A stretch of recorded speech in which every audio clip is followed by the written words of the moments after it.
Ladies and gentlemen, welcome to this episode of the Greatest Profession Podcast. I'm your host, Matt Asciutto. I'm actually happy to introduce this sort of next series of episodes. This is kind of the beginning of hey, these are strangers that Matt doesn't know at all, and they're podcast guests.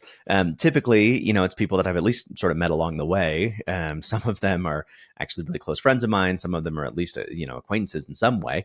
But these are people who are complete strangers. And I gotta say, it has been a great time. So, in the episodes moving forward, you're going to have some interspersed, with the ones that we already had set up and people that I kind of know, others that I don't. And it's been fantastic. And I do have to say, Robert Parkins, or Dr. Parkins, or Dr. Robert, is a sort of a nice, fantastic jumping off point, because there's so many things that are common in our history, which is bizarre. It's like we've already known each other for our lives. Like he, for example, is an ER veterinarian, much like I, is practicing ER in San Diego, what I call my hometown. He actually went to undergrad at Kalamazoo College, which is actually where I was born, right? Like I moved out when I was 2, but there's not a lot of people who even know what Kalamazoo is, much less spent time there, He practiced in like outside of Chicago. I mean, there's just so many things that it's like, oh yeah, these people obviously know each other. Turns out, no. But we do now. He actually stopped by the AVMA booth. I didn't even talk to him then. So the first time that we did was, on camera. We had like a brief intro before the actual podcast, but he actually stopped by because he was promoting kind of like a platform that he and his brother have come up with, which I'll talk about in a little bit. But I do have to say, it's just like it's one of these things that people have come up and been like, yeah, let's do it. I don't know who you are. Let's talk about some of our deepest, darkest secrets, on air for people. I think it's fantastic. But anyway, yeah. So, that he agreed to come on is awesome. He actually does have his own podcast. I think it's the Posit podcast. It's under my Balto, which I'm going to be doing an episode on later today, actually. Hey, look at that. This wasn't planned. Just sort of briefly, he didn't ask me to plug this, but the whole my Balto thing, it's interesting because as ER veterinarians, we so often see cases where, man, we could just do something if we had this amount of money. I hate that it comes down to it sometimes, but truly, right? I mean, that's how medicine works. Unfortunately, there is a cost associated with hospitalization or surgery or, whatever. And so it's kind of born from that frustration or, those dark days where you have to maybe make decisions that you wouldn't want to make otherwise, that he kind of created this thing. And it's effectively a platform in two ways. One, it's kind of for clinics. And then two, there's a client facing component of it. But the whole purpose of it is to either get some money back from, like your vet bills, your pet expenditures, or, they have these sort of this angel fund component of it as well. That's, if your practice is on the platform or, is a subscriber or, however that works. But if they're associated with the platform, then you can access this angel fund in the middle of the night. And I talk about this, or kind of, whenever. I think I mentioned this on the podcast. Like, it's definitely happened to me where it's been in the middle of the night and I need access to some level of funds, and if only, then we could do this. And I don't know. Anyway, so again, he didn't ask me to plug it or anything, but if I think it's interesting and it's a cool thing. And if nothing else, right, it's just like somebody who has seen something in their life that it's like, this has to change. This is not the right way that this is going. So then, instead of just sort of saying that for 25 years, he does something about it, which is fantastic and admirable. I really enjoyed this conversation, and he's going to be at IVEX, so I will too. I'm definitely going to be. I think he's going to have a booth there, actually, so I'm definitely going to stop by, and I'll bother him. I'm just going to pester him all throughout the day. So great. So with all that, this is my episode with Dr. Robert Parkins.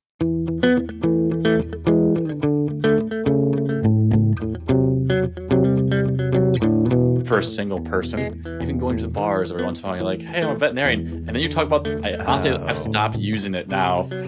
at a bar because it is atrocious. Like they're like, oh my God, I have 6 cats and they want to tell you everything about them. Right. Yeah, gosh, I could not imagine like leading with that.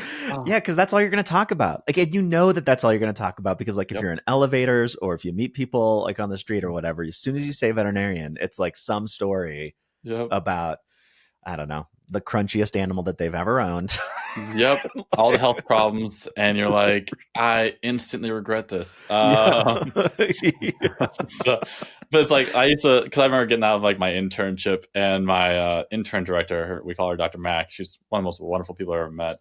But I mentioned that to her one time in passing, and she's like, "Oh, Parkins, one day you'll learn you'll never want to mention your profession in public ever again." And she's been doing it for like 40 years, and now, like after a couple of years, I'm like, "Yeah, no, she's totally right." Yeah, definitely. Never again. So I work around animals. I'm veterinary adjacent. Yeah, exactly.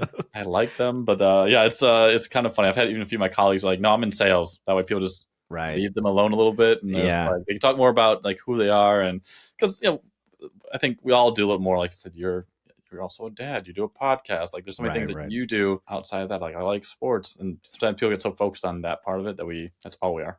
That's true.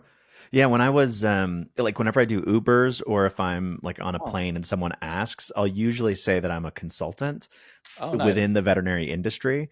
Okay. And then I'm just like super vague because like they don't know what questions to ask, so I can be a little bit dodgy. Like, oh, I come in and I help hospital. It's fantastic. So these are all good pieces of advice, I would say. Yeah. For new vets popping out. Right.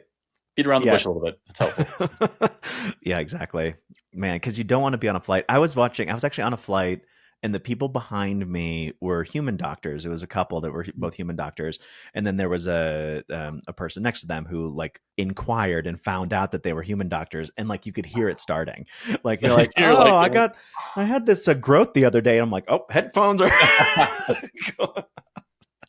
Oh, that's awesome. I'm sure they deal with it too, so I get that. And have you ever been on a plane though when they're like, "Is there a doctor on the board?" And you're like, "Yes, sort of. I am." Sort of. Right. If you want me to get venous access, it's not happening. I don't know what you require of me. Exactly. It's like I got a limited skill set that applies to 4-legged things. Right. I'm waiting for the day to happen, then to question myself, like, please be someone who's more of an adult than I am here. So, yeah, what's funny is that same couple that did come up. So, like, I took my headphones off like an hour in, and they were still having this conversation. But they did say that they were on a plane once. I think it was to London, and it was like a cardiology conference or something. And and someone had a cardiac event, and they were like, "Is there a doctor on board?" And like half the plane stood up, and, like started walking up. That's the luckiest person in the planet. Yeah, exactly. You've really got your entire airplane full of doctors to choose from. Like that's right. Yeah, you got like 80 cardiologists who are all like at your right. It's pretty great. That never happens. So enjoy that moment for that person. That's I hope that if that ever happens to me, I'm in that situation. That's all I hope for. Yeah, seriously. So you said that you've been doing this ER thing for what, 7 years? So you said 7-8 years now. I think it's funny when you keep saying like 7 years, and I realize it's been like 10, 15, But I think it's about 8 years now. I think now I've been doing it. So love it. That's great. Oh, and you do? Okay. All right. I mean, was ER like always the goal? Yeah. Back in school, I loved that rotation when we go through clinics. It just made the most sense to me. I love being hands-on with it. And I'm a little bit of an adrenaline junkie in that component of things. So I like having, and I don't want to diminish what other colleagues do. I like just those real conversations you have, not the vaccines, not the preventives. Those things are essential to what we do and are extremely important. Yeah.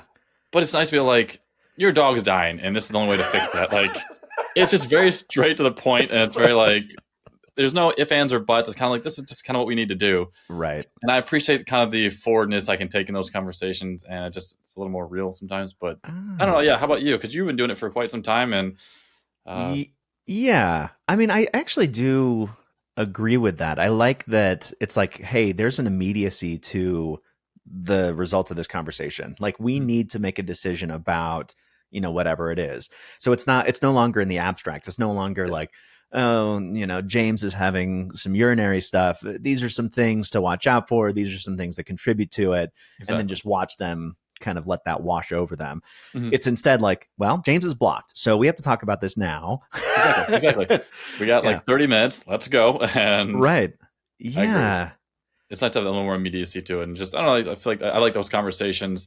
And I like the procedures you get to do. I feel like it's maybe a more capable veterinarian as I've grown. And so I love that part of it.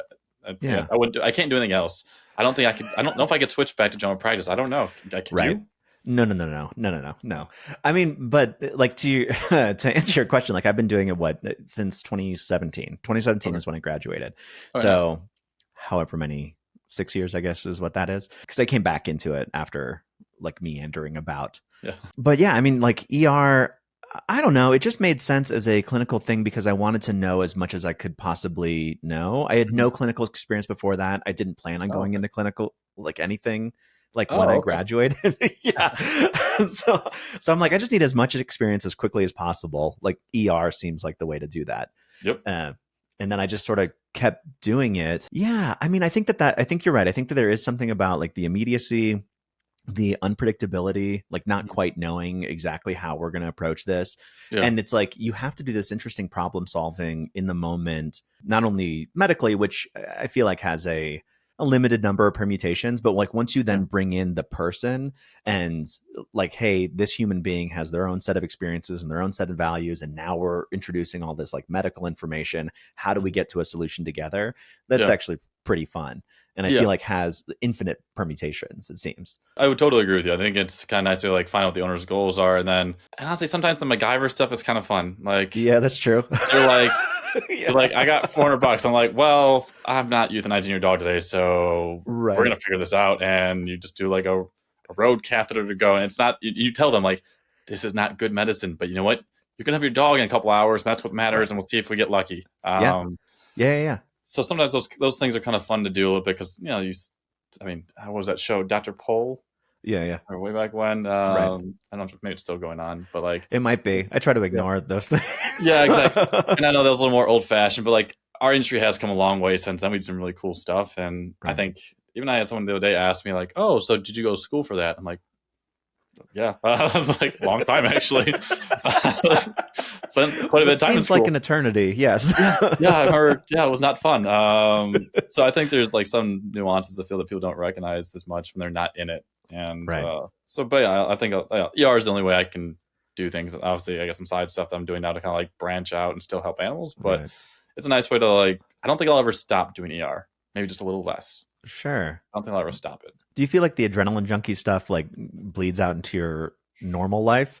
Are you like skydiving? Like you ride your motorcycle away from the clinic and like jump off a cliff, like a parasail down to your surfboard? Yeah. I'm not quite that bad of a badass. That man is impressive in general. Some of his stunts he pulls off, I'm just like, "Ooh, dude."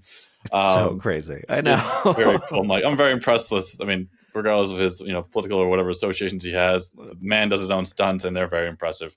Yeah, like crazy stunts. Not like, oh, I drive a car behind other cars and like that's my stunt, or like I'm gonna jump onto that wall. He's legitimately on a motorcycle flying off. He's got his parachute. Oh my god, I can't even imagine. Yeah, and he's like telling his stunt people like how to do things. Like he wants to be on the side of a plane as it's taking off. I'm like, that's him. I'm like, what is wrong with you, man? So I'm not quite there. Sure. Okay. All right. I've done skydiving. I'm looking forward to bungee jumping. I like to scuba dive. I scuba dive quite a bit. If I could do anything else besides this profession, something to scuba diving, like microbiology, marine biology. Oh, I love it. I love being in the water. I've done shark diving quite a bit. Cool. So that's my adrenaline rush, I guess. It's nice. So was that in the? Oh, I mean, I am not an adrenaline. You're like, I'm over here. Right. I'm not quite the like, oh, I'll view the scenery from the back of a car. I'm not like quite there. I do like to like actually get out and explore, but I'm more of like a wander and ponder kind of guy. Which is very important. Right. That's good. And that's why I do underneath the water. I want, like, honestly, when I get in the water, I'm very relaxed. Like, I feel like I'm at peace, and like all the noise dies down from the outside world, and it's just peaceful. So that's kind of why I like diving. It gives me my peace. I keep hearing that, and I'm somebody who is like, I don't know if I'm afraid of it, but there is something kind of claustrophobic about Yes. scuba diving that Mhm. I'm like not into. And I've heard that a lot. Like, and I've remember, and we did like a training thing because obviously you have to like make sure you're comfortable beneath the water. Right. And the person next to me, like, they were definitely claustrophobic, but like they went to like the 10-meter pool part Uh-huh. and definitely like puked in their mask and like it all came Oh, up. They were just very nervous, and I was like, it just didn't go well. I was like, great. that's okay. It's not for everyone. Do you Yeah, that's snorkel at true. all? Yeah, so I think that that's where the problem comes from, actually. Oh So, no. like when I was a kid, so my mom she had me when she was like just about 22, like she was just turning 22, and then became a single mom. And so it was mostly just like me and her hanging out. Okay. So if she was going to do any activity, Mhm. I was coming with. Gotcha. And a lot of times, she wanted a little bit of peace and quiet. So, so if we went like kayaking or something, she'd be like, all right, it's time for you to get in the water. Like, get out of the boat. I need some quiet from you, kid. Yeah. So I think that there was a couple of moments where, I would try to dive down, like I'd see like the, adults do, and, water would get in the snorkel and Yep. that whole thing. You panic. Yeah, exactly. I And you get like that. don't know where anything is. I mean, I grew up in Southern California, right, in San Diego. Yeah. So like it's not the clearest of water. So No, it's no. not. So you're like you snorkel past this like kelp bed, and then all of a sudden there's like a nurse shark on the other side. Mhm. But you don't know what that means, except hey, it looks like it could kill you. Yep. So you're like trying to get back in the kayak, but my mom's like far away by now. So, And we're so so awkward in the water too. Like, I think it's a truly humbling experience when you're there because you're like, I can't move fast enough to get out of the way. yeah, I just can't. So I think that's right. probably the humbling part about Yes. it. Oh So, yeah, we're horrific swimmers. Yeah, that's yeah, yeah, we definitely. weren't built for it, and we're in their Yeah, environment, so it's very much like, this is where I'm at right now. We're gonna live with it. So yeah, yeah, but I love it. If yeah. you have a chance, I try to swim in water that's clear when I can, so I can see what's coming at me at least. That's fair. I do have a lot of friends who do it, and they strongly suggest that if you have oxygen, like a tank attached to you, that it's not so bad, right? Because you can actually breathe. Mhm. So we'll see. The crazy thing is, like, I'm fine above the water. Like, I grew up surfing and all that, so it's not a big Oh deal. I yeah. can even get pummeled by wave after wave, and it's like mostly fine. It's just like when I'm supposed to be underwater, I guess I have a thing about it. I don't know. Hey, that's fair, man. It's Yeah. did you enjoy surfing? Do you like miss it sometimes? Oh yeah, yeah. I still have a bunch of boards out there too, so I Oh, right definitely, on.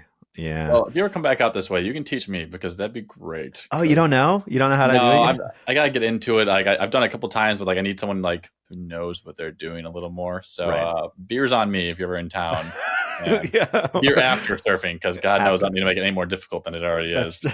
that's fair. Yeah, and it's like you don't need the liquid courage, right? Like you already got Yeah, that bit. yeah. That part's not the hard part. It's the afterwards, like the awkwardness, and yeah, it's some people are just so talented, and then you don't want to be in someone else's way. That Yeah. always makes me nervous, like where to go, so you're not like pissing off people that are actually really good. Yes. Yeah, that is Yeah. actually part of the issue. And especially in a post-COVID surfing environment, Mhm. like even I who grew up doing it, it's like I do it every day because I don't live out there anymore. Yeah. I'm just like, there's so many more people. There's so many people to get in the way of. I don't know if I belong out here. I'm gonna go get a burrito. So, Which is a great alternative because honestly, the burritos down here are that's awesome, that's what I and said. truly appreciate that because in the Midwest, like I love Midwestern. Well, actually, no, I really don't. Midwestern food is terrible. Um, Yeah. and the California burrito was like the best thing that's ever happened to me. Like Mm, French fries in a burrito. yeah. I don't Oh know who man. did that, but thank you for You're that. speaking my language. I used to run cross country, and like that was the reward. You get your 5 miles in, and you're like, all right, I'm running right to the burrito shop afterwards. Right? We'll have to So pick then, your brain for restaurants you liked around here too at some point oh, because I'm I got still recommendations. Don't you expanding. worry. So then, how did you end up in San Diego? Great question.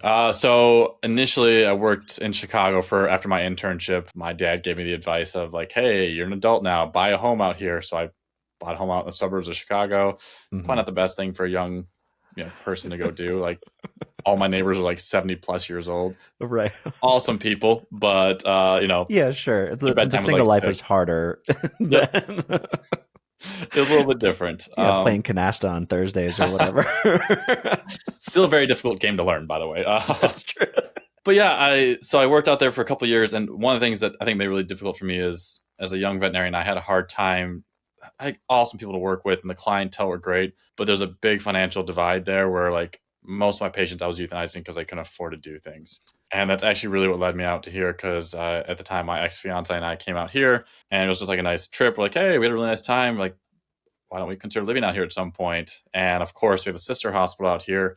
They had literally a job opening the next week. And I was like, Wow. oh, let's check it Yeah. out. Yeah. And that's kind of how I ended up here. But then I kind of saw the reverse come out just to San Diego because now the clientele have too much money almost. And like my first week here, we put like a 17-year-old dog on a ventilator. And I was like, I don't know if that's the best choice. It's like too much money and doing things beyond maybe what might be clinically appropriate or something sometimes. Yeah, it's something I'll be like, we should maybe consider quality of life a little more at this point, or like your dog's never coming off of the ventilator. It just won't. Yeah, but they're like, well, I got $10 million in Pooch's veterinary fund, so might as well spend it. Exactly. You're kind of like the whole Jim Carrey. So you're telling me there's a chance, and it's kind of like they're like, hold on to that 5%, and I'm like, yeah, but that's a really small chance, right? And, man, that is such a difficult thing to deal with too, because it's like you don't want to give false hope, but you also don't want to give the impression that there is no hope, because at the end of the day, right, like they need to know what all their options are, and it's not necessarily on us to make the decision always for them. Like we can't impose our values on them. It's a rough line. Yeah, that's been a difficult transition a little bit. I didn't think that'd be a problem until I got out here. Right. So, what about the like hospitals that you work at? Because where do you have all your licenses from? Because it sounds like you do a little flying here and there. Yeah, I mean it's all over the place, right? So my active licenses at this point are Maryland and North Carolina. I just let my Virginia one lapse, but it was Virginia, Maryland, North Carolina. That was like the main three. I started to do some practicing in Massachusetts, but then COVID happened and they were just like, you can't come in out of the state. Are you kidding me? So I let that one go. And then it's been a while since I practiced in Tennessee, so I let that one go. I'm actually just now applying for my license in Colorado, which is the thing that I never said that I would do. So we'll see. We'll see how that goes. Let me know how that process is, because I know, getting the licenses are always challenging because you have to like get all your paperwork together. All that stuff, yeah. California, nightmare. I will never lose this license just because of how much trouble it was to get it in the first place. Yeah, I do want to get it just because it's my home state. And if I'm doing it, right, I might as well. If I'm traveling, it would be a good idea to travel to a place that I have family and then I can see people and then go surfing and all that kind of stuff again. Yeah. There is something about just getting off the plane and going to the ocean that just reconnects me to some thread that I was, that basically draws back to who I was as a kid. So that's pretty cool actually, because I think you live in my two favorite places. Like you live in Colorado now. It's like where I would go to if I wasn't in California, and so you pick like the best places to live. So I always wonder, like, what do you like more, beaches or mountains? Because you get a lot of the mountains now that you're there. So yeah. It's kind of cool. Yeah, for me, it's a tough one. I mean, I like the Southern California beaches. I think that it's kind of a cop out because they have those cliffs, right? Yeah. So you're like sitting out in the water and you can kind of look out into effectively eternity, right? Like just the endless horizon. But then you turn around and then there's like this cliff structure right there, and so you have the levels and you can see what erosion looks like, and you basically see both the history of how Earth was made as well as sort of that current churning.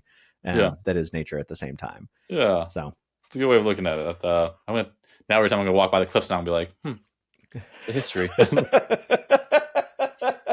Yeah.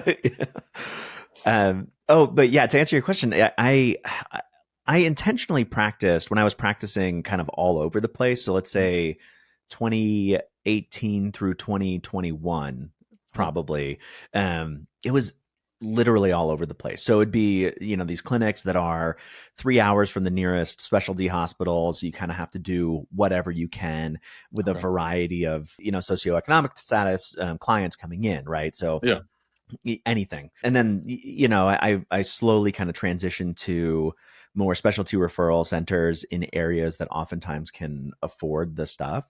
I feel like I also got to a point where it was more, I don't know. I don't know if I ever really got as upset about, having to euthanize, even though I know it was like a solvable problem. Mhm. Um, I feel like that ended up being, I don't know, it's not like that. It's not so common that it tapped on me every day. And Gotcha. in those moments, I still knew that it was the best thing for the owners. And for the pet, kind of given the alternatives. Yeah. And I wasn't stuck there, right? It's not like I have one job. It's like one part of my overall experience. Yeah. But what it ended up being is that I just never felt like I could offer the medicine that was possible. Like I didn't believe Gotcha. that I was good enough to be the last choice for this animal. Does Gotcha. that make Interesting. sense? But that's interesting you say that way, because I'm curious why'd you feel that way? I mean, we all sort of have our doubt for sure. And I Yeah. was never like, I wasn't made to be this veterinarian in like an early cauldron. So it's like, there is part of me that wonders, is there some experience that I don't have? Is there some knowledge base that I don't have, and skill set that I don't have, that this animal could benefit from? Sure.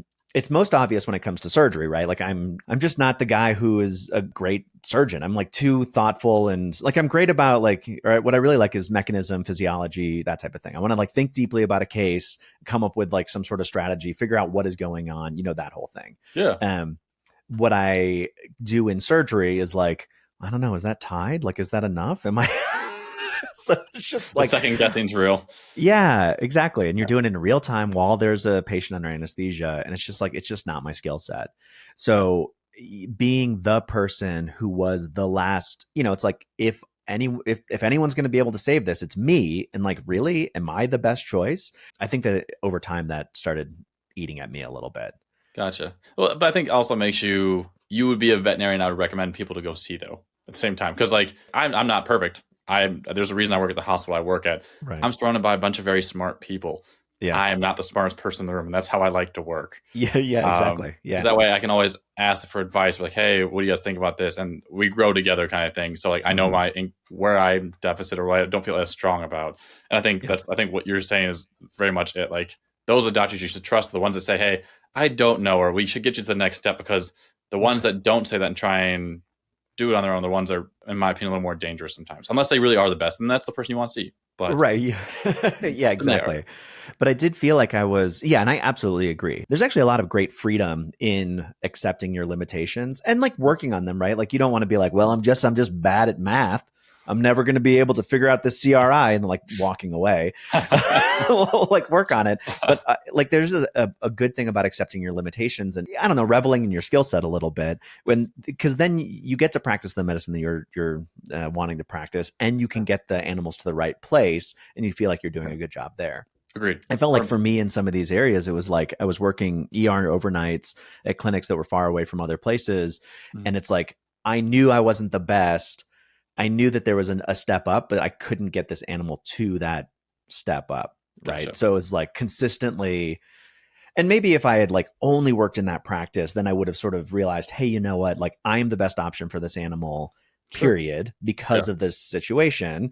There are no specialty hospitals. And so therefore, you adopt a different mindset. But because I kept dipping into all these other like secondary and sometimes tertiary referral facilities, like I guess my mind isn't that fluid with respect to my own confidence, if that makes sense. And I appreciate that though. That's like, I think it's a really powerful thing to like know about yourself. I think it's great, man. Because like I said, I work at the hospital, and we are one of those like tertiary facilities. So like we get the secondary referrals, and sometimes I kind of, I'm like, what would you like me to do with this? Like, like you've had 2 veterinarians see you already, and sometimes you're just like, thank God I work with someone who's like a nephrologist, which I didn't even know we had until I started working at my clinic, where I'm very fortunate to be. But it's just, yeah, I get that. I get that feeling all the time. And you're just like, am I doing the right thing? Do you get insight into like that those specialists or those people who are so hyper specialized also feel the same way? Because I guess when I look at like a tertiary referral, like, if I'm talking to a nephrologist, I'm like, well, you obviously have no days where you doubt yourself. They are usually, I think there's a spectrum a little bit. I think it depends on their age too. Like we just had a surgeon that retired, one of my favorite people of all time, Dr. Aiken. And there's only been one time I walked by the surgery room where he's like, I don't know how to do this. And that scared me for that patient. Cause I was like, cause he's so much more experience, and he's just so good and qualified for all of it. That it was definitely he's just one of those people. But like I talk to interns all the time. They're like, they're like, I have no idea what's going on. Like we've done all the tests. There's nothing left to do. We're gonna try to throw steroids at and see what happens, and that's how it goes. But I feel like one thing I have noticed is that there's a lot of weird stuff that happens with pets, and it can't be all our hospital. It can't be all. I just think I think we're getting better in medicine now, where we're seeing that this kind of stuff is actually more common in our pets than we thought. Sure. And I think that's been kind of the cool part about things. Because like we had an English bulldog have like a fecal lith for 1 year, and that's a horse thing. Like they don't get that, but this dog got so dehydrated, and it was just such a bulldog. Yeah, because I had diabetes, so it just dehydrated itself from peeing too much that it created its own fecal lith, and we need to do surgery on it. It's like, wow, it just doesn't happen ever. Yeah. So I think more of that stuff's out there. I think we're getting to a point in medicine where we're able to look into those things and find out what's wrong. So I think that part's kind of cool. But yeah, definitely all the time. They're like, sometimes they're like, I have no idea what's going on. I'm like, thanks for there. So. Yeah, it's better, and then it's also like maddening a little bit because you're like, well, then who does? Yes. Because this is an internal consult, so now I got to tell the owner. Exactly. You're just like, so what do I do now? Right. Yeah, exactly. But yeah, I mean, that does at least for me, it kind of makes it so it's like, okay, well, at least we tried all the things, right? Yes. We gave all the options possible. We did the tests that were available. Mm-hmm. Your dog is just sick beyond the limits of our knowledge as a profession. Yeah. So come back in 30 years. And we'll be there. Right. Yeah. And I think that's kind of the cool part. Like our field is advancing, but I think people just don't recognize how far behind we are than human medicine. I think the lack of insurance, and I'd be curious on your take on it, like why we're so far behind. Because it's ironic because we do all the testing on animals.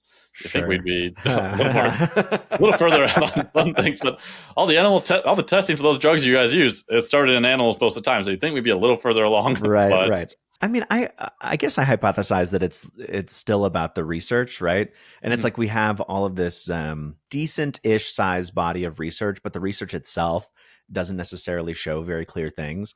It's like in these 12 cats that we were able to test, we kind of had this mild effect. And then it's always like requires further testing, but it's like, who's going to do that? Like, we're not going to be able to get these like 20,000, pet studies. The closest things that we get, right, are the Morris Animal Foundation. And then I think that there is one with cats, and I think it's like every cat. I don't know. I'm forgetting now, but oh, nice. I think that's our limitation. And then like the number of people who are working on that level is just, there's a lot more specialty human doctors than there are specialty veterinary doctors. Yeah. So, and even the level of specialists, like I didn't realize how specialized human medicine can be sometimes until I think my dad had an eye issue, and they're like, yeah, you need to go see like a corneal surgeon. Like you're not seeing the right. There's like a retinal surgeon. I was like, we just have an ophthalmologist, and that's considered specialized for us guys. Like you guys have like, sorry, I only do eyebrows, and like that's all they touch. And it's like, it's crazy how specialized they are. And it's important, but I feel like I don't know if I'd ever want to be that hyper focused. Yeah, I agree. I don't know. I think about that because I love cardiology, just the physics of it. I'm just a physics nerd. But I mean, it is one of the few specialties where I feel like you can be really hyper focused. There's only so many structures, so many chambers, so many medications. It's not like internal medicine where it's like, I don't know, the body is wrong. But I agree. I mean, I think that it's like at a certain point, will that be monotonous or I don't know. I mean, you could say the same thing about carpentry, right? I mean, is it that every single time you make a table, there's just a zen that goes with it and it just makes you happy as a human being? Or is it like, man, another table? That's how I was like, because that's why I like ER as much as we do. We get to see that versatility. Like I see neuro in one case, but I see cardiac in the other. So like there is that flexibility of keeping us on our toes a little more.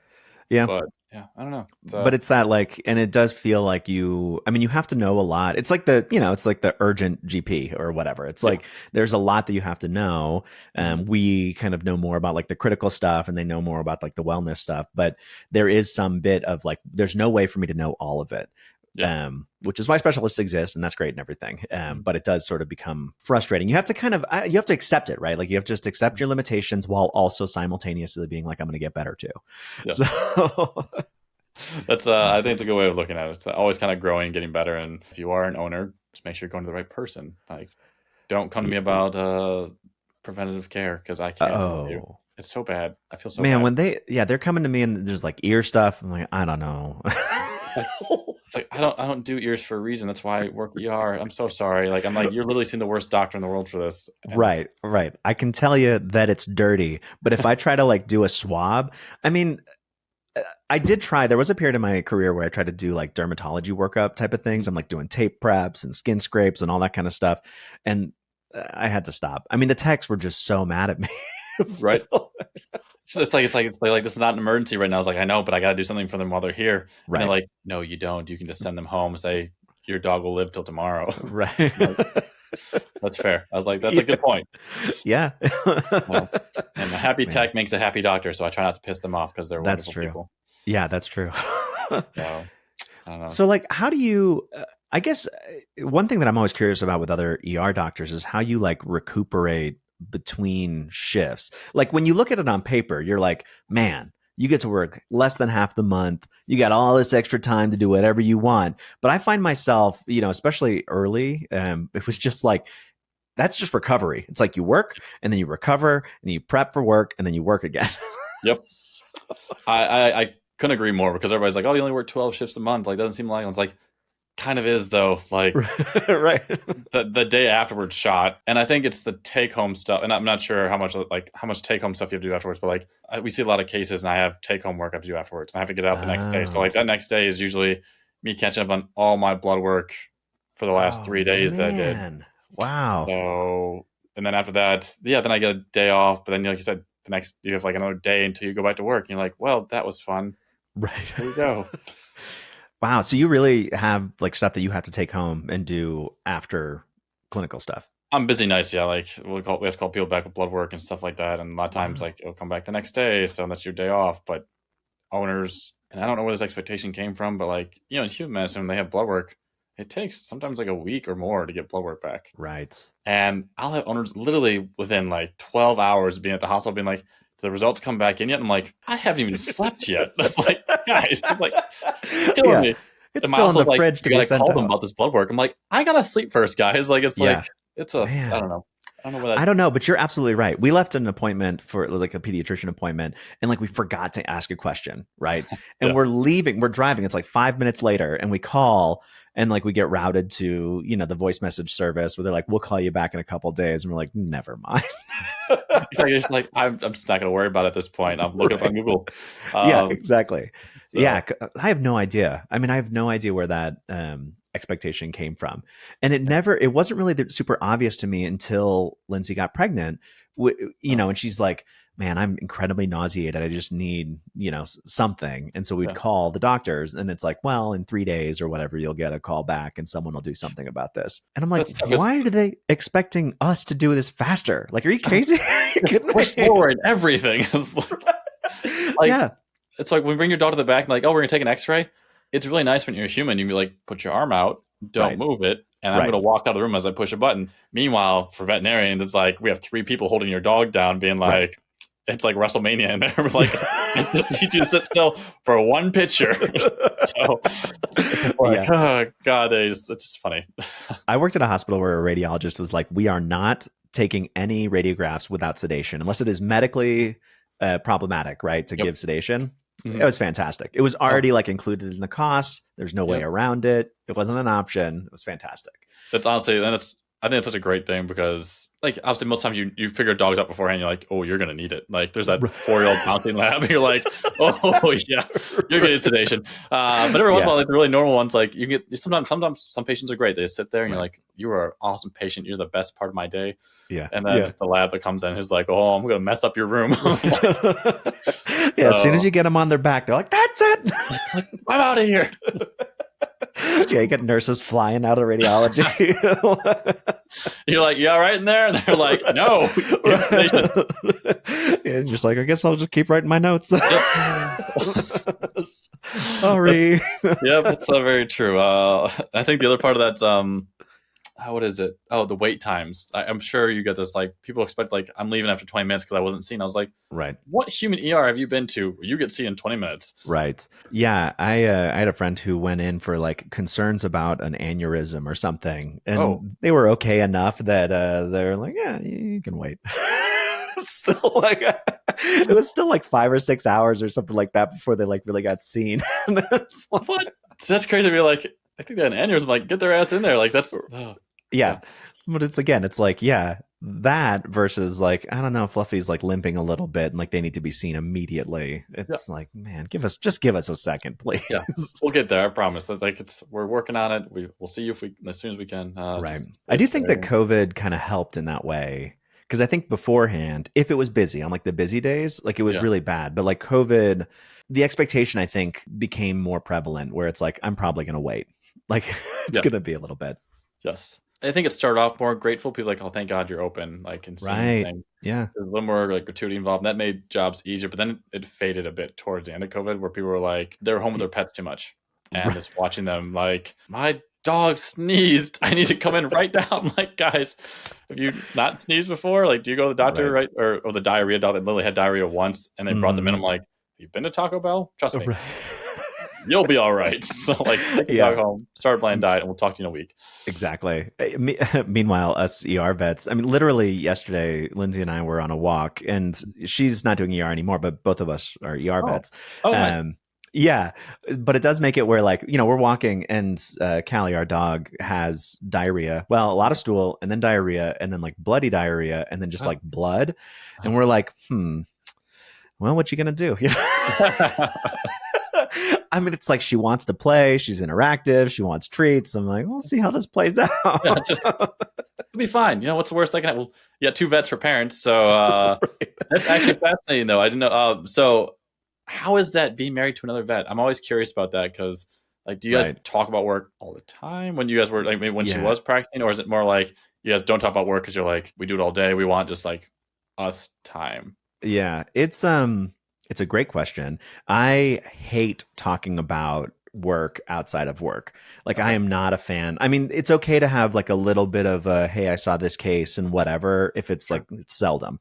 But yeah, there were, I think I've always been that way. And especially because I don't like, it's not like my full life and all of that, or never was. I've been like very much a no. We're not going to do this.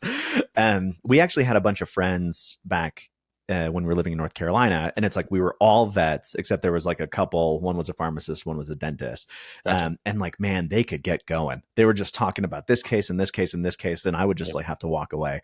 Like I can't do it. So, I need something like throw a sports analogy in there or something. Give me something. Just something. Yeah. So it was great having the dentist and the pharmacist because you're just like, all right, I'm just gonna go over here and we'll talk about literally anything else. Literally anything else. That's interesting because I was always wondering, like, when you're married to someone who's in the veterinary profession as well, like how much overlap is there, and is it tough? And it can be, yeah. I mean, because it is a part of your shared experience and it is so much of your life, it's really hard to be like, oh, I'm not going to talk about it at all. But yeah, I do think that it was more of an issue when we were working all the time, because so she quit her job and then started doing the same kind of relief thing.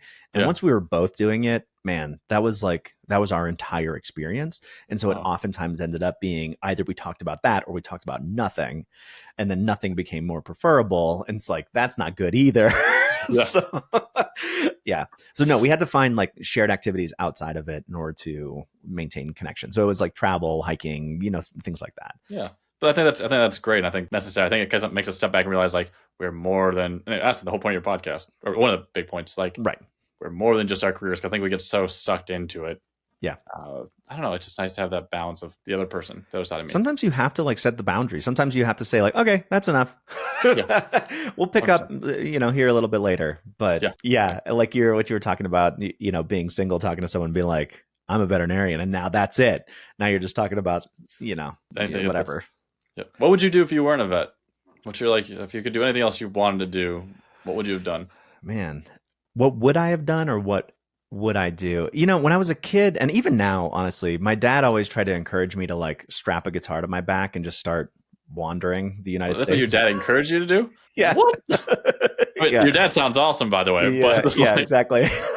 that's great. But I mean, he is this amazing, he's a fantastic writer. That's not his profession, right? Like he's done sort of a little bit of everything. Right now he's working in like loans or, something adjacent, but it changes so frequently. But sure. his thing is he was just like, man, you have to live the artist dream. Like go out, be Bob Dylan, like, play in the Okay. coffee shops and all that. That's I think cool. that if I were to be able to like tell my younger self to do something, that's probably what I would say is Okay. like, just go and do it because you're going to regret not doing it. But when I was young, that wasn't the thought. When I was young, I was like, nah, I mean, that's not really what I want. Like, I don't think I'll be able to have a family life like that, all that kind of stuff. So when I was younger, it was like physicist, neuroscientist. So like my first love was neuroscience. Okay. That means a badass profession. That's cool. It is, yeah. My mom's a speech pathologist, and she worked with a lot of brain injury patients, and so she worked with neurologists like really closely. And there's one guy in particular that she worked with, a guy named Ramachandran. He was almost like the nouveau Oliver Sacks. A lot of like case studies and like, hey, this is a cool thing that happens in the brain, and I loved it. So cool. Yeah, that's probably that. Oh, right on. That's a cool one. I like that. And I also really appreciate what your mom does because. Speech pathologists are such important. I had one growing up because it's like my mom's favorite shortest story to share with like people that have kids that are like not doing well in school. Yeah. Because like I couldn't read till like the 4th grade, and a lot was like they tried and they showed me a picture of like a dog and I would bark, or a picture of a cat and I'd meow. So I just wouldn't say the words, and there's just something wasn't connecting. Yeah. And now obviously I can read and I love reading since then. So I finally figured it out. And my mom's like, "Oh, don't worry, your kids will be fine." My kid was an idiot till they're in like 4th grade. So, and now he's a doctor. So I'm like, "Thanks, Mom. That's a little harsh." I was like, a huge moron, but look at him now. Yeah, I'm like, that's fine. So I was like, "That's not." Thanks, Mom. So then, what was that? I mean, what was that process? So you said 4th grade. Yeah, so I was in they put me in like the special learning class for reading stuff, and they just took a lot of time with me, like kind of figure out where I was missing that connection, and a lot of times it was like just how I was pronouncing certain words, and there's special people. Like honestly, I can't say enough about how much like I appreciate that part of my life because I wouldn't be where I am today without someone just taking the time to help. Yeah, and not like write you off, and because that's possible too, and I see that happening. My mom does right now. She works in the school. She worked in a rehabilitation institute, like it was attached to like a trauma center, basically. When she was working in LA, it was a lot of like gunshot wounds because it was like South Central LA. And then when we moved to San Diego, it was a lot of like motorcycle accidents and adrenaline junkies like you. but yeah, but then she like went to the schools, and she's been in the schools for, gosh, I mean, probably almost 20 years now, if not that. Yeah. Special lady. I appreciate her. But yeah, I mean, she has to advocate a lot for, people that are, it's like, they're like, they'll never do this or whatever. And she's like, well, actually, I'd watch. And luckily she's really good at her job and she cares a lot. But yeah, I have a lot of respect for it too. Yeah, that's a cool thing to do. I appreciate not letting people behind because I know how that is. And it's awesome. So good for her. Yeah.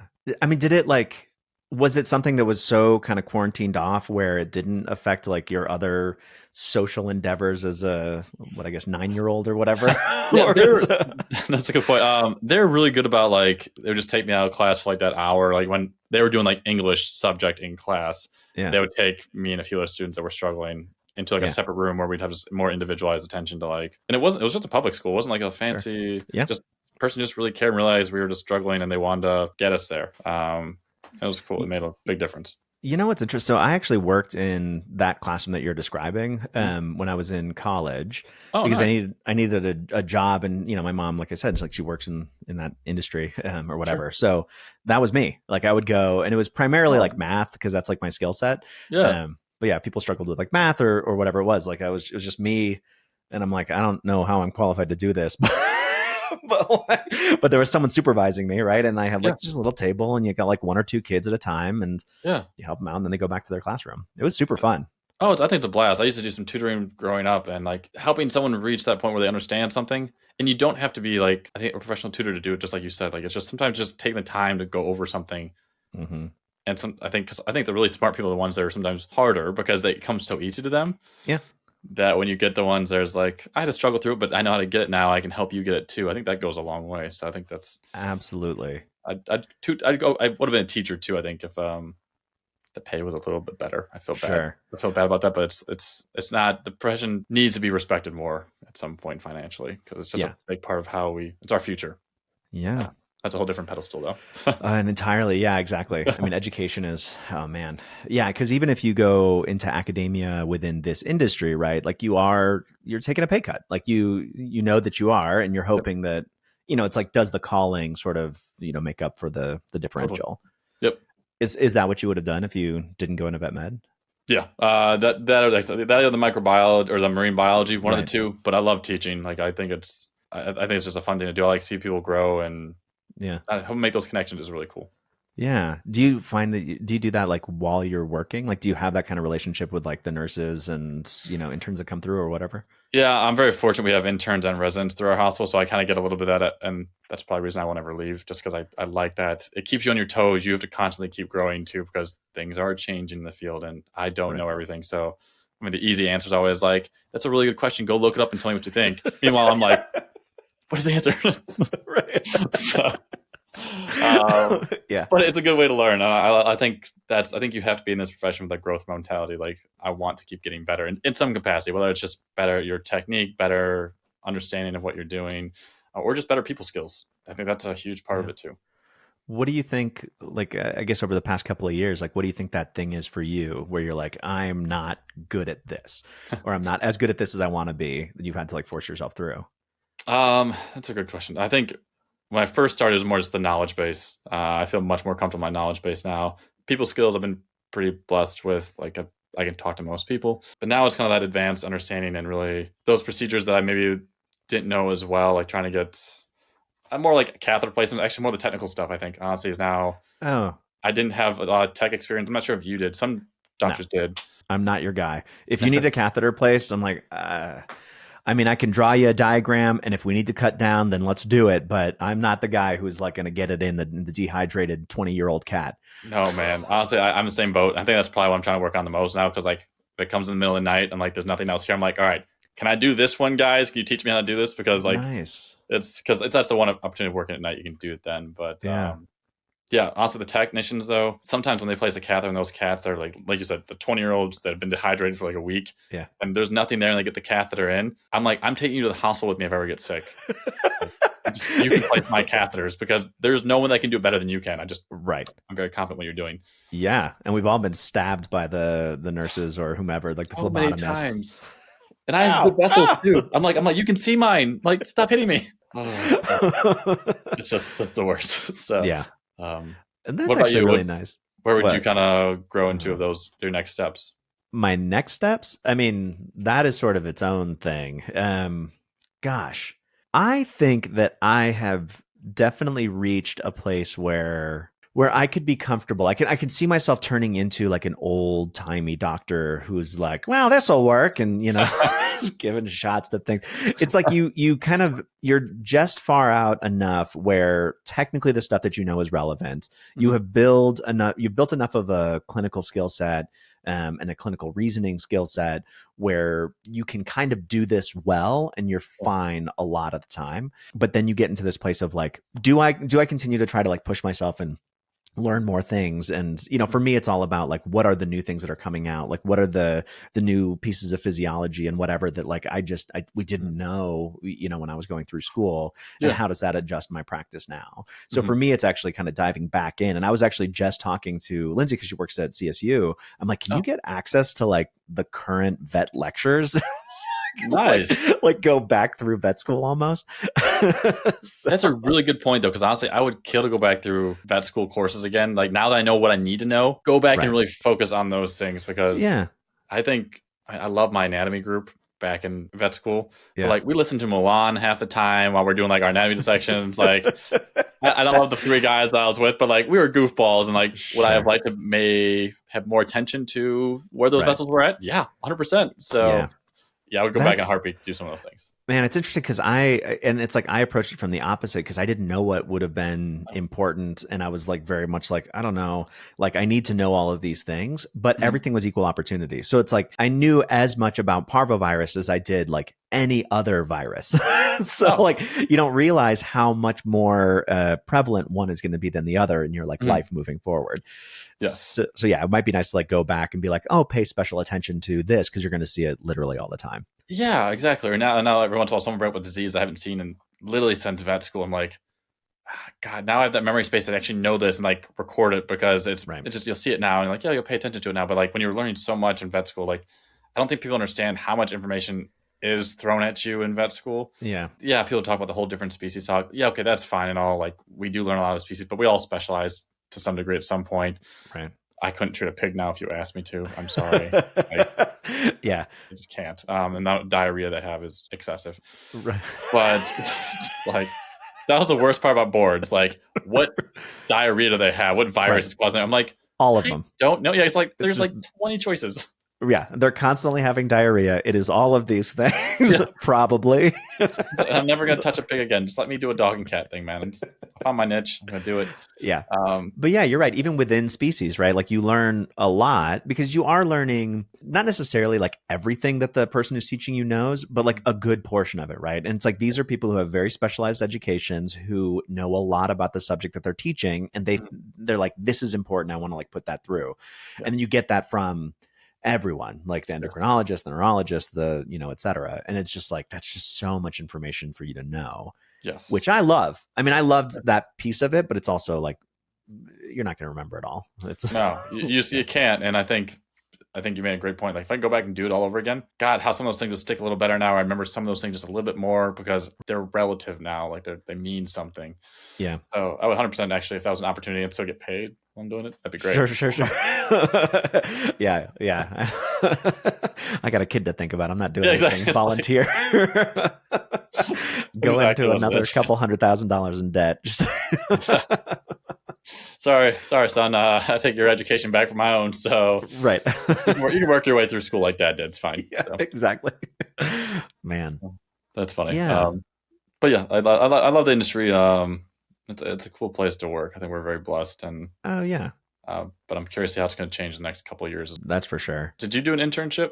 I didn't. So the hospital that I went to, they were set up for an internship and then they got bought by BCA. And so they're like, we're just not running an intern program this year. Okay. But we have all the specialists, like all these people have been teaching interns. Like there was an outgoing internship class. And then after us, there was an incoming internship class.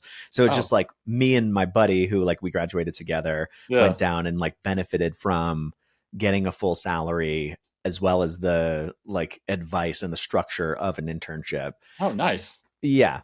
So that's the best way to do it. Good for you, man. I know. We like lucked right into it. And like a lot of the people so there were third year residents who became specialists who then went down to that clinic. There were 3 of them. Well, there were 2 of them. And then there was another specialist that came too. So like 3 people who were specialists who we knew already also came down to provide us like additional education basically. So it was like, I mean, it was the perfect first year situation. That sounds great. That's awesome. Actually, I think I would really appreciate that. That'd be cool. Yeah, I appreciated it. I mean, like, I had issues. I have this thing in retrospect, I understand what it is, but it's like, I have this thing where I come into a place and I believe that we're already all on the same level. Like I have this like weird, like team mentality where I'm just like, yeah, medical director, you've been doing this for 30 years and I like just started, but like we're peers. That's a good confidence though. That's a good confidence to have. I mean, it's mostly that it's just like we all just play different roles in this like crazy machine. It's like medical director, me, person who answers the phone. We're all like on the same level. We're just different parts of the machine. I think it is a healthy way to look at teams. I think it is a difficult thing to convince somebody who's been doing this for 35 years and like has made it their life. Yeah. So. But I think that mentality is what's missing in a lot of workplaces, in all honesty. Like I've seen some doctors be like, they believe there's some hierarchy between like themselves, technicians, and the front desk staff. Right. And that does rub people the wrong way because our technicians do an insane amount of work for us. Like pet owners are always like rude to technicians. I hope you know those are the people that are taking care of your babies. Like those are the ones like I do an exam on your patient and there's a procedure. I do that. But these wonderful people are taking care of your pet literally about 24/7 otherwise, and they love your pet just because they're just an animal. Yeah. So like the divide there, I think the mentality you have is brilliant because I wish more people would adopt that. I think those are the type of leaders we need these days. Honestly, the ones that have that more like we're all cogs in the machine, Right. and none of it gets done if we don't work together. That's what you need. Honestly, you can be my boss anytime. Well, I appreciate that. I mean, it's truly, it's an improv mentality. It comes from like years and years and years of doing improv comedy where like literally it will not function if you are the person who comes in and been like, I'm the funniest of all of us and just start saying jokes and ignoring people and all that. It doesn't work. So it's like, we're all in this together or we're not going to succeed. That's a cool thing to learn from that because now I want to ask you, like, what would you have taken away from improv the most? And that would never have been the first thing I would have guessed. Oh, not once. Like that's like I would have been like, confidence, speaking to people, right? Not we're in this together, like the team mentality. I think that's a unique thing to bring up. Cool. You're right. Like you have to be confident or at least feign confidence, right? Like I spent the first several years just like huddled against the back wall, like playing really low status characters that, you could just kill off and no one would care. But it's like you have to move forward a little bit. You have to start giving real suggestions and really taking a role in order for you to really be offering the best options for like the other persons on or people on stage with you. Yeah. So confidence is there, or at least feigning confidence. But I do think that it's a lot of like, it's two things. Like one, we're all in this together. And two, like this is the situation. Let's react to it as opposed to trying to change it, if that makes sense. So it's like accepting where we are as a starting point, as opposed to like being upset that we're here and not somewhere else. I actually, like the book that I like in the process of editing right now, there's like this thing where it's almost like this little sketch where it's like CPR. It's like, all right, the thing has come in. It's dead, basically. You're like, okie dokie, like here we are. Let's do the things, right? Yeah. It's not like, oh my God, it's not breathing. The heart's not like, that's not helpful to anybody. No. It's just like, here we are. Let's do it. Move forward.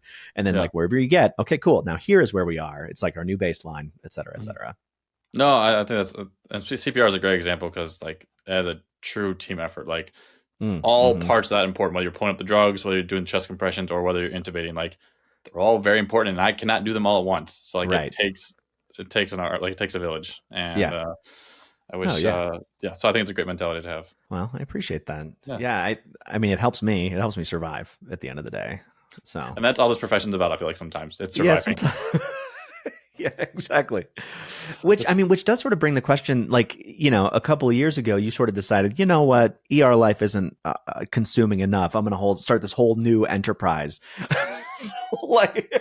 So speaking of surviving versus like, figuring out what's next, like, how did you start doing this? I mean, I guess like first kind of describe it a little bit, but like, how did you start doing it? And then also, I don't know, like, don't you want to give yourself a little bit of a break too? Right now, yeah. And that's the funny thing because like I fell into it kind of backwards a little bit. It doesn't help that my brother is like an entrepreneur by heart, and like he finds a problem, he's like, we should fix this, right? And so like the company is my Balto, and pretty much our goal is it's a pet technology company, just trying to find ways that are creative to help make pet care less expensive. And so we got two different platforms, but at first when I started it with my brother, we were trying to think of like, what's the problem? How do you fix it? And that part was fun. Like, it's fun to kind of be creative and like trying to, how's the best way to do this? Yeah. And then you talk to a whole bunch of people who've been in the field for a while and you pivot and you pivot and you pivot. And I hate that word now, but friends like, pivot. Pivot. He's like, I'm pivoting. It's like one of the best scenes in Friends. But now it's like my national anthem that goes in my head every time because how many times you change and pivot. But sure. But I feel like it's a way for me to. I know I can't do ER forever. I think that's a little small part of it. I love helping animals, and I will always do ER. But like realistically, will I be able to do 12 or 13 shifts? And I'm a worker, so like I used to do 15 or 16 or 17 shifts a month. Yeah, and I can't do that forever. I'd like to find another way to help animals, still be in touch with the field, but find a different way to do that. And my Baltos give me a nice way to do that because now I can connect with veterinarians, and we offer them a nicer way to access funds. So that way we're using technology to our advantage and trying to get them funds faster in their hospital through like a roundup program. So that way they can help patients right away. Because that's always the biggest part with a lot of these angel funds. There's so many great ones out there, but you can't always it's a pain to access them. So we're trying to make it easier where you can just like click a button and you have the funds and you go. And that's pretty much the goal. I mean, I will say that like that has happened to me, I mean, numerous times, right? But like there's a few in my memory because it's like, man, if we just could find a way to get the funds right now, which happens to be like 11 o'clock at night, then there is a path forward and like everyone's on board, but we have zero money or we got like $200. It's not enough for us to like get through the night and like deal with this again in the morning. Exactly. So, and that's, I think that's where a lot of it came from. Just like working in the ER. And like you said, you give a perfect example of it. Those cases that come in late and you have no options besides what you're going to give away for free. Sure. And yeah. You're like, what am I going to fight with management about in the morning? Yep. It's like, how much trouble am I going to get in for doing this? Right. That's always the conversation. And I don't think owners sometimes realize the struggle that veterinarians go through. Because for me, that's always been the hard part, I guess. It's just like something that we can clearly fix, or like, it's always the nicest person and the nicest dog or cat. Right. And the worst disease. And you can't, and they have all the money. In some cases, they have all the money and you can't fix it. There's so many sob stories. Like I had an owner once, it was horrible, but like they had just lost their husband and their other dog like a month before because the dog jumped overboard into like a river or into the water. The dog can't swim, so the husband jumped in. They both drowned. And then her other dog went into heart failure a month later. And I'm just like, what I would do right now to help you in any way that I could. Right. And it's just, it just sucked. So like those type of situations. God. I will admit that I've like put my own credit card down in those situations, which is like not good. No, it's not. But like, especially when you're in the, I mean, man, when I was doing that, like working all the time, 20 to 25 shifts, like traveling all over the place, I was so tired. And it was just like, it was one of those moments where it's like, man, all we need is $1,000. It is what it is. Like, I'm just going to do it and I'll pick it up later and whatever. But it's like, it's exactly that's not sustainable. It's really not. But that's the perfect the way. I really appreciate it. I'm sure the owner loved that you did that too. Like it's just like, I didn't tell them. No way. It makes it even better that you didn't though, because like you just went that extra mile to like, I just need this for me.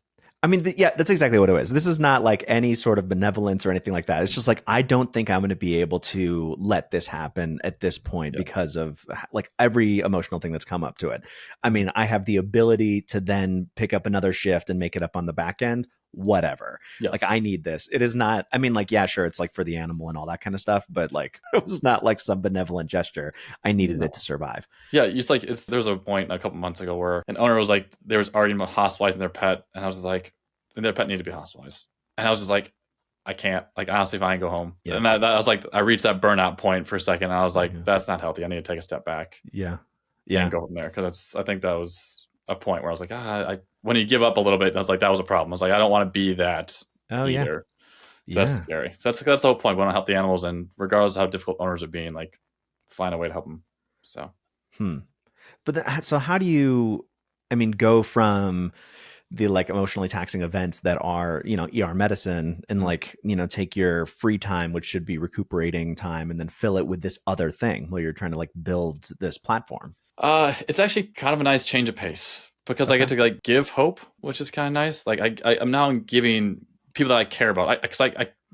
I think honestly the best part I feel is the people we work with. I love my colleagues. Like I go on vacations with them. I've grabbed beers with them. Like I've babysat their kids. Like like their family in their own right. And being able to like give an opportunity, like now I have something that like I know can be useful.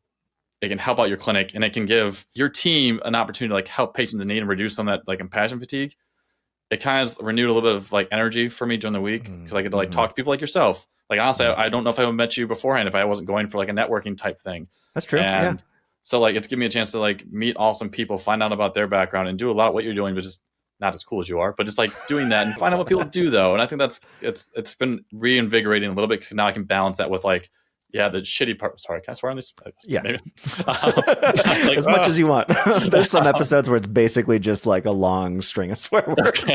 Like, this isn't for kids. Enjoy. But yeah, it's like, but yeah, it's like the shitty part of your shifts. Yeah. And like, but there are some really good moments, but then I can have this other side of my life where I'm like, I'm also helping in other ways too. So I think it helps kind of balance it out. I totally get that. When I was in vet school, I taught MCAT prep for Kaplan. And it was, I mean, taught the MCAT. That's like, you taught physics too, didn't you? Yeah, well, I mean, the master's work I did was in chemistry, and so Oh, like okay. like when I taught, and I had taken the MCAT before, like I just assumed that I would be going to med school. I just couldn't Oh, I couldn't answer the like, why do you want to go to med school? I'm like I don't know. I'm really good at taking tests, and I'm gonna. Right, right. I did well on this one. Like, can't the just leave it blank? NA, like, can I?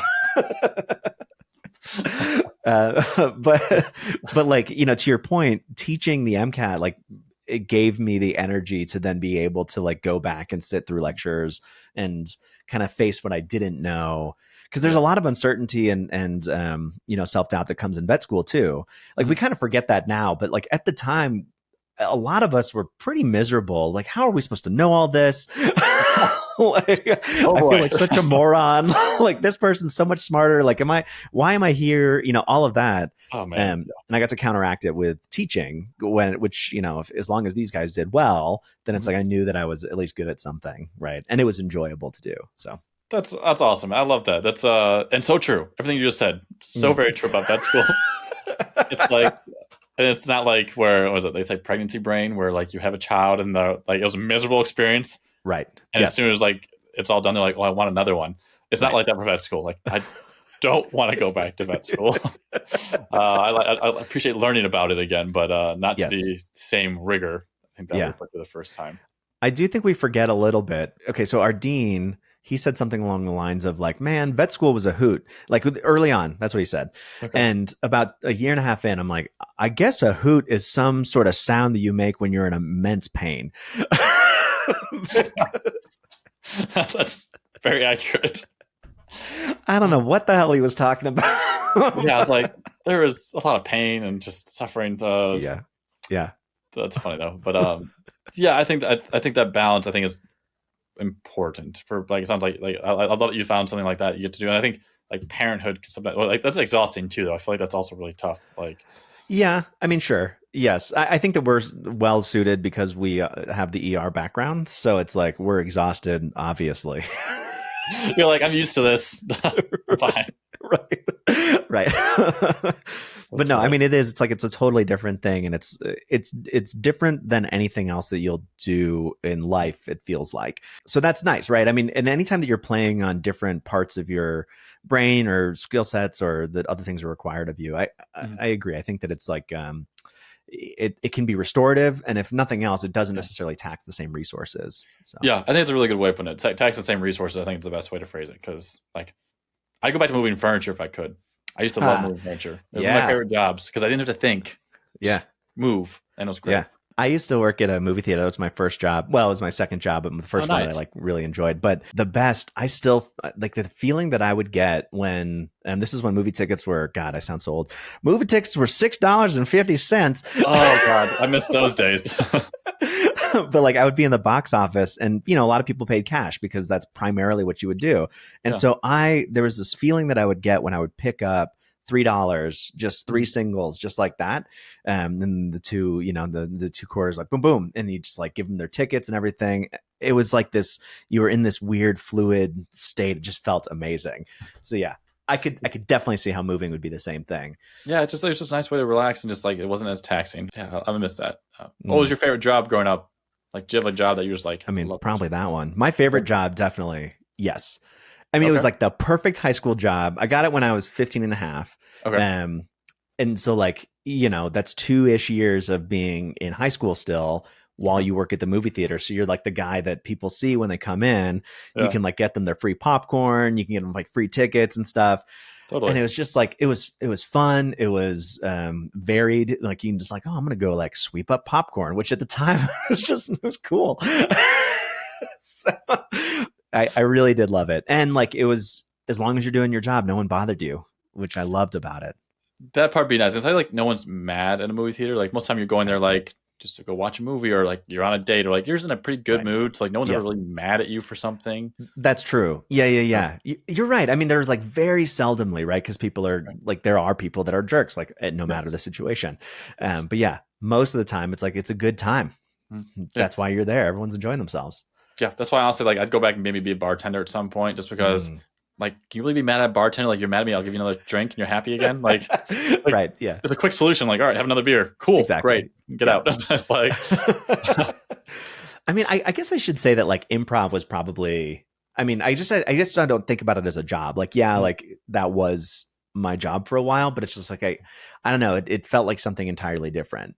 Like I wouldn't have gone to the movie theaters and like, sold tickets if I wasn't getting paid for it. Whereas like the improv thing, like there were periods in my improv life where I was not getting paid for it, but you just like gain so much more from it that it makes it worth it. Yeah. I'm jealous. Honestly, I might check it out just from how you've spoken about it now. I feel like it's something I should check out at some point. Oh, improv? Yeah. I do. I mean, again, it took years to get to the point where I was like not debilitatingly like I don't know, destructive, like anxious about it and all that stuff. So I started doing it in high school, and literally my friends had to carry me. Like they picked me up and they carried me across the quad where we would do practice. And at just some point I'd be like, all right, fine, I'm going to go voluntarily. Stop carrying me. Those are good friends. Those are very good friends to have. They really are. Yeah, they really are. They forced me into it. And they just like, I don't know, somehow convinced me to keep doing it. And I thought I was terrible. People seemed to really like it. And I didn't understand the mismatch, but I knew that if I didn't go, I would get hell for it. So the best kind of friendships, man. The best kind of friendships. Exactly. But yeah, I mean, it is something that I often recommend. I'm like, I think it's fantastic. It's like, especially if you can hone into those couple of things, like the yes and the like, try not to be the person who's the star and instead like just meld yourself into this team. Yeah. If you can pick those things up, it's fun, and it's fun to face your fears. I mean, come on, like if you have that adrenaline thing already, it's just a different game. It's a different game, but speaking in front of people is always a challenge. Like I think everybody has that little like underwear in front of the audience type situation in their head. So I think have that confidence where you feel so fluid, or maybe I don't know what it's like for you now because you've done it now for so many years. Like when you walk on stage now compared to when you used to, like do you still have that pit in your stomach more? Now it's kind of just like, it's cool. I've done this many times, No. I still do. Yeah. It's still there. That's a changed. Yeah, it's different because I mean, if you don't know what you're gonna do, right? Like even when I have talks, it's still a lot of like I want to open it up to the audience. You never know what's gonna come, so you're always sort of apprehensive about like, is this gonna go well? And I think that little bit of anxiousness does help the energy, which then helps produce a better product. I felt safer when I had other people with me, right? Okay. But if you have to go and do it by yourself, it's definitely, you're like, oh God, butterflies. Okay. Do you still do it now, or do you have you? I mean, it's been a little while. The last time I really did a big thing was like I was starting doing like I did like SAVMA, and I did one of the Minnesota's VBMA kind of symposium and stuff like that right before COVID. Cool. And I tried to do like the online thing with COVID, and I just I don't know. There's something else about you're talking into a screen and you just like watch the little group of people on the sidelines like laying in bed and scrolling and whatever. It's like, this is not the same. I agree with that. I think technology is great. It's a great way to like connect with people, and obviously we couldn't do this if it wasn't here. But like I always take in-person stuff every time over definitely Zoom. So I get that. There is a Jerry Seinfeld joke where he's like, when you look at like the fears of people, the number one fear is speaking in front of others. Number 2 is death. And so it's number 2. So so what does he say? He's like, if you were at a funeral, you'd rather be the person in the coffin than giving the eulogy. That's shockingly accurate. That's so funny. Jerry Seinfeld. I'm gonna use that in the future. Because that's a very important point. Because I did my grandparents' eulogies, and I remember how terrified I was to do those. But like you definitely want to be the person in the coffin instead, because it's just a horrifying experience to talk in front of people. And so I get it. So that's a great joke. I like that one. Yeah. I will say, so instead of maybe ending on that, let me pivot real quick, something funnier and a little more positive. But is there something that like, I don't know, just some wisdom that you have stumbled across, either general or just within yourself, that might be worth like imparting to me or anybody who might be listening? Yeah, honestly. So as I've started this new business a little bit, I've had to wear a lot of different hats, and it's easy to get hard on yourself about things. Like, I'm not doing this well enough because like I didn't grow up doing marketing. Asking people for money is literally the antithesis of who I am as a veterinarian. Like, that's not what I do. Yeah. And so I've done like lots of like self-help stuff recently, like things that grow as an entrepreneur. And I think the one piece of advice is just get like 1% better each day. I think, and I'm not the first person to say that. So someone else, this is someone else, but just that's really helped me be like, don't be so hard on myself. Just get a little bit better each day, and like you'll get there. Because that's really been helpful for me, being like, hey, I didn't do this great today. Like, understanding like you didn't, but the next day you're just gonna do a little bit better, and that's been helpful. So that's probably where I'd go from. I think it applies to all aspects of life. How do you not get hard on yourself? Being, if you're getting 1% better, like at some point you're at 1%. Like, how do you not be like, well, you're a jerk and you shouldn't even start doing this because you're nowhere? That's hopefully a really good using my friends, my family. Like, I've been blessed with my brother, who's, they say don't work with family, but I would vehemently disagree. My brother's my biggest supporter. Him and I are very polar opposites in terms of like, I'd give away everything for free. He's like, we need to make money. So like, it's a nice balance. So we balance each other out, but like, I'm his biggest supporter. He's my biggest supporter. And we both stay in our lanes when it comes to like, I handle vet med, he handles the biz and how it operates, but it's just, we just support each other. I think finding people in your corner, I think it goes a long way to keep that 1% and be like, I'm just getting a little bit better each day. And that's all we can do. Cause I don't want to be stagnant. I don't do well with being stagnant. So I think it's a great opportunity to keep growing. That's awesome. I really like that. Thanks, yeah, man. there is something about like you have to be bad at something to ever have a chance of being good at it. Yes. Oh, wholeheartedly. I'm so bad at so many things. So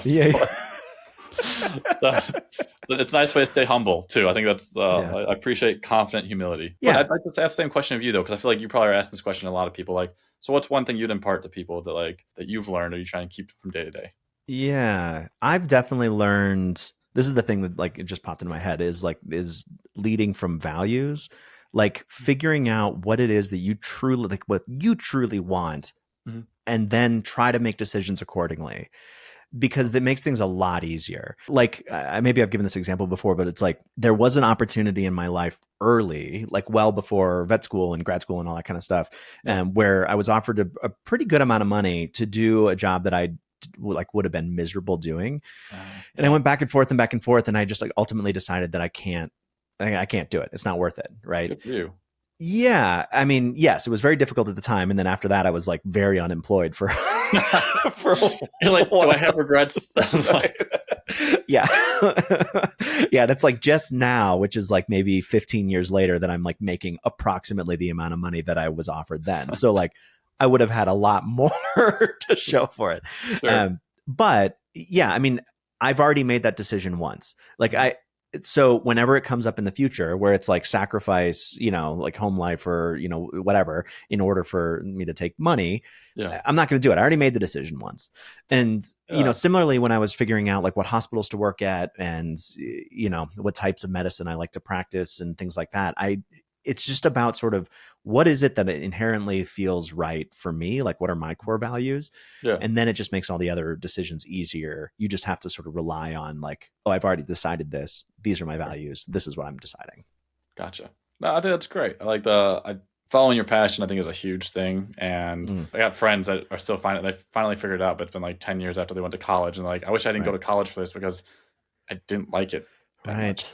Yeah. And you got to listen to yourself. I mean, it's like man, that's hard too. Cause you don't know. It's like, is it difficult and that's why I don't like it? Or is it that I truly don't like it? Yes. So if it's hard, but you know that it's important, well, then you got to keep doing it. Like the podcast, like the music, like, I mean, those things I'm like, I know it's important.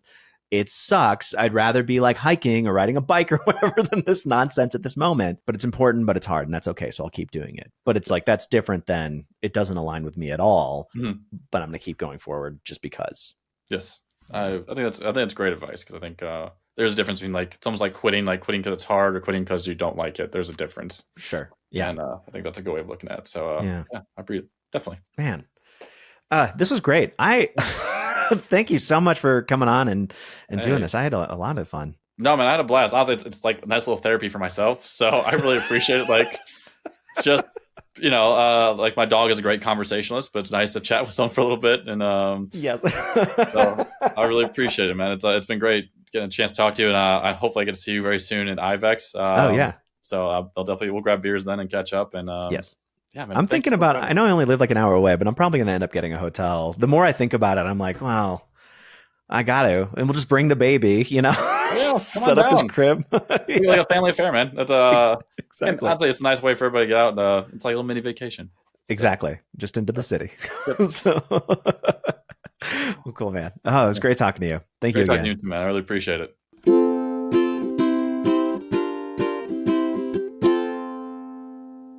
And that was my conversation with Dr. Robert Parkins. I'm looking forward to seeing him in IFX. If he does have a booth, if I'm remembering that right, I'm going to be pestering him. So you might see me lingering, and he'll be the one sort of shying away, being like, security.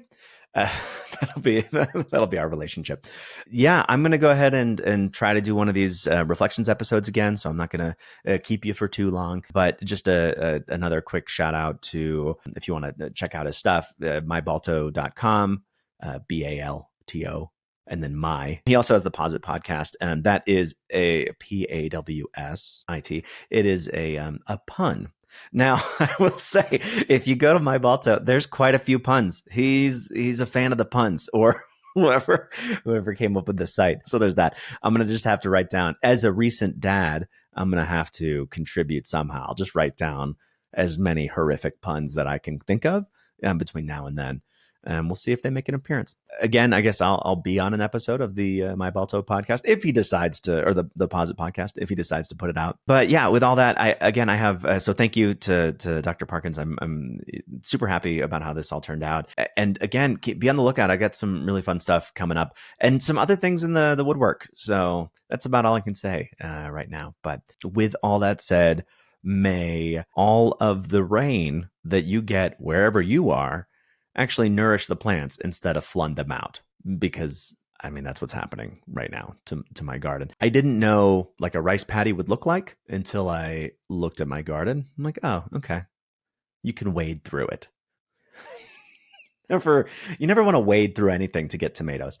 Anyway, thank you again. And until next time.